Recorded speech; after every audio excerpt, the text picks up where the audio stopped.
Most people think that the way you come up with good startup ideas is try to think of a startup. And I like to say, no, that's exactly wrong. What you do to come up with great startup ideas is you live in the future and you notice what's missing in the future. If you're living in the future, there will be unbuilt missing things because if it was all built, you'd be living in the present. And so if you're living in the future and you notice what's missing, your intuition about what to build is far more likely to be right. Andreessen didn't do the Mosaic browser because he thought there was a market for browsers. He was trying to make the internet immediately more useful for him and his team. And his intuition about what to build was very good because he was building the thing he wanted that was missing in the world.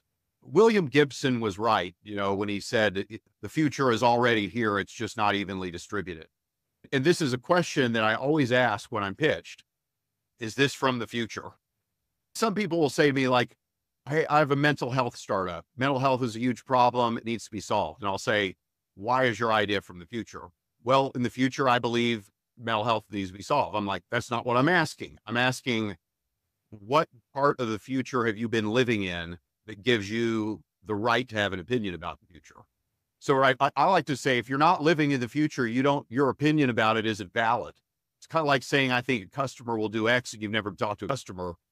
I'm like, okay, your opinion's interesting, but irrelevant. The only relevant opinions about the future come from people who are living in it and coming from people who understand what's new about it in a very visceral way. And there are people who do a good job of this, right? Like Maddie Hall, who started Living Carbon. She was working at Zenefit.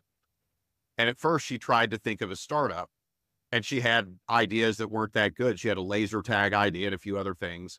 But then she decided to go follow Sam Altman for a year to be his chief of staff. And Sam Altman visits the future multiple times a day with people. And so that's what led her to this idea that for Living Carbon, which does genetically modified trees.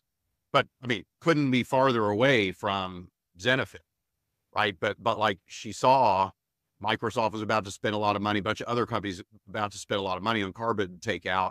She saw that the genetic engineering technology was getting good enough that you could engineer these trees.